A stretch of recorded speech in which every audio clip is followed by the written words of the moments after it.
નમસ્કાર GPSC aspirants, કેમ છો? આઈ હોપ કે તમારા બધાની પ્રિપરેશન છે સરસ રીતે ચાલી રહી હશે. સાચું કહું ને તો મને એડિટિંગનો એ પણ નથી આવડતો.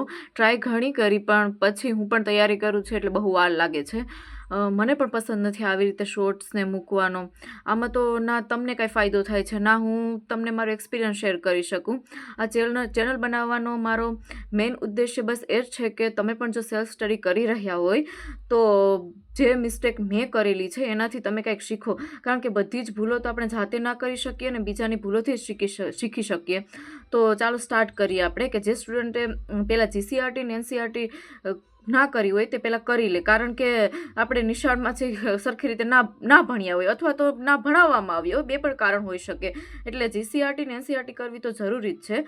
અને હવે તો સૌથી પહેલાં જોઈએ ને તો સિલેબસ કેમ જરૂરી છે? કારણ કે આપણે જો યુટ્યુબમાં લેક્ચર જોતા હોય અથવા તો કંઈક ગમે તે બુક્સને રીડિંગ કરતા હોય તો સિલેબસ વિના તો કંઈ ખબર ના પડે ને કે આ જરૂરી છે, એક્ઝામમાં આમાંથી ક્વેશ્ચન પૂછાશે કે નહીં. એટલે સિલેબસ જોવો તો જરૂરી છે. આ ભૂલ તો બિલકુલ ના કરતા. અને તમારે જો પ્રિન્ટ કઢાવી હોય ને તો પ્રિન્ટ પણ કઢાવી લેજો. હવે છે નેક્સ્ટ છે ટાઈમ ટેબલ. તો ટાઈમ ટેબલની વાત કરીએ ને તો એમાં છે ને એક ટાર્ગેટ સેટ કરી લેવાનો. મેં તો છે 6 થી 7 અવર્સનો ટાર્ગેટ સેટ કરેલો છે. તમારી રીતે જો તમે સ્ટાર્ટિંગમાં 4-5 અવરનો પણ કરી શકો. ને એવું નહીં કે તમે જો આ ટાઈમ ઉપર ઉઠવાનું, આ ટાઈમ ઉપર સૂવાનું, એવું જરૂરી નથી. કારણ કે આપણે ઘરે રહીને પ્રિપરેશન કરતા હોય તો મહેમાનને પણ આવતા હોય એટલે આ ટાઈમ સેટ ના થાય, ઘરનું કામ પણ હોય. એટલે છે ને આખા દિવસમાં તમારે છે ને 5-6 કલાક જે તમને જે રીતે ઠીક લાગે ને એવી રીતે તમારે ટાઈમ સેટ કરી લેવાનો. હું તો એમ કહીશ કે જો સવારે વહેલા ઉઠી શકતા હોય તો વધારે એચીવ થશે, બધું રીડિંગ વધારે થશે.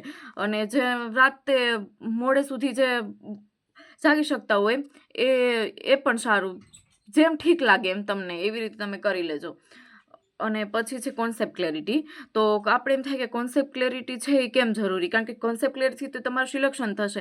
હવે કાંઈ એવું તો નથી કે પ્રિલિમિનરી છે એટલે હાલો મૂકી દઈએ, પ્રિલિમિનરી થઈ ગયું એટલે ગોખીને પણ પાસ થઈ જાય. પણ હવે તો મેન્સ પણ આપવાની છે અને હવે તો આ ગૌણ સેવા પસંદગી મંડળ હોય કે પંચાયત વિભાગ હોય બધીમાં હવે તો પૂછે જ છે. અને કોન્સેપ્ટ ક્લેરિટી છે એ આપણે ઘણી વખત કામ આવે. જેમ કે એક એક્ઝામમાં છે આપણે થોડાક માર્ક્સથી રહી ગયા હોય તો બીજી વખત છે એ આપણે એ કોન્સેપ્ટ છે ક્લિયર હોય તો એટલો બધી એની ઉપર ટાઈમ ન આપવો પડે. અને રિવિઝન, હા આપણે 6 થી 7 કલાક રીડિંગ કરતા આપણે બધું સરસ રીતે કરતા હોય પણ આપણાથી એક પ્રેક્ટિસ અને એક છે રિવિઝન, એનાથી જ આપણે રહી જતા હોય છે. એટલે પ્રેક્ટિસ તો કરતી જ રહેવાની છે ને સાથે સાથે રિવિઝન જેમ ઠીક લાગે એમ 7 દિવસે, 15 દિવસે કે પછી મંથ પછી. હું તો કહીશ કે મંથનું તો રહેવા જ દેજો, 15 દિવસે રાખજો.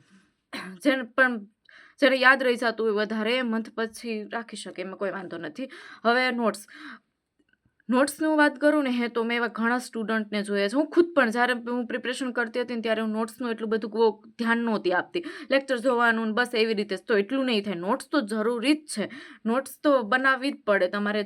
એવું નહીં કે તમે લેક્ચર ટાઈમ ઉપર જ નોટ્સ બનાવો તો ચાલવું જરૂરી નથી, પણ તમે જ્યારે પણ રિવિઝન કરો છો ને ત્યારે નોટ્સ બનાવવાની. એટલે નોટ્સ બનાવો ને તો ક્યારે એવી ભૂલ થાય, મતલબ ભૂલાઈ ગયું હોય તો શોર્ટ્સમાં હોય તો તમને યાદ રહી જાય કે હા આ બધી આ પોઈન્ટ આવી રીતે છે. અને નોટ્સમાં યાદ રાખજો કે લાઇન ટુ લાઇન તો ન જ લખતા. જે તમને નો યાદ રહેતું હોય એવા પોઈન્ટ્સ જ લખજો કે જે એક્ઝામ ટાઈમ ઉપર તમને નોટ્સ તમારે રિવિઝનમાં ફટાફટ કામ પણ લાગે. હવે છે current affair, main important. Current affair છે ને એ લોકો છે એ ઘણા એવા સ્ટુડન્ટ છે જેમ કે કેટલો ટાઈમ કોણ કરંટ અફેર્સને આપે, એટલે એના કરતાં તો આપણે બીજું ઘણું કરી શકીએ.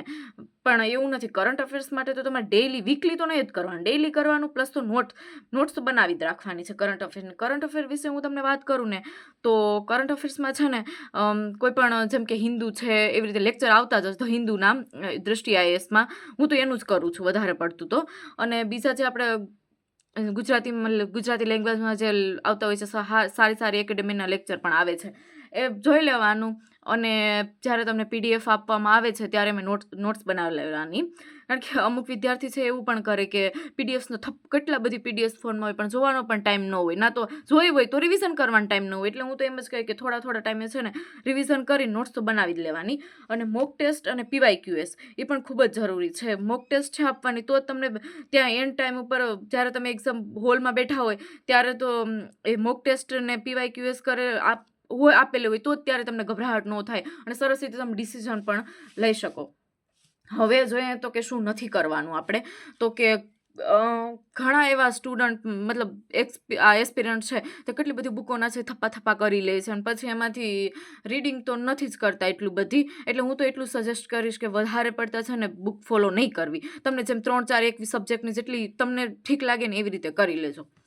અને પછી એવું ન જે અમુક ઘણા એવા સ્ટુડન્ટ છે કે જેમ પણ કહેતા હોય કે પહેલાં છે ને આપણે સિલેબસ કમ્પ્લીટ કરી લઈએ અને પછી આપણે મોક ટેસ્ટ આપી દઈશું. તો એવો માઇન્ડસેટ બિલકુલ ન રાખતા, કારણ કે સિલેબસ તો કમ્પ્લીટ એટલું બધું થશે જ નહીં અને થઈ જાય તો વધારે સારું.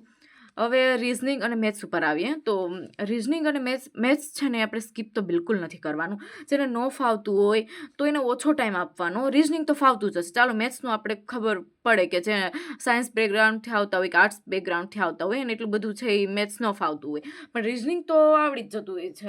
તો એના માટે છે ને તમારે ઓછો ટાઈમ, પણ હાવ સ્કીપ તો નહીં જ કરવાનું. કારણ કે પહેલાં એવી એક્ઝામ લેવાતી હતી 2024 પહેલાં કે તમે સ્કીપ કરી શકો, કારણ કે 200 માર્કનું પહેલાં આવતું હતું પ્રિલિમ્સ માટે.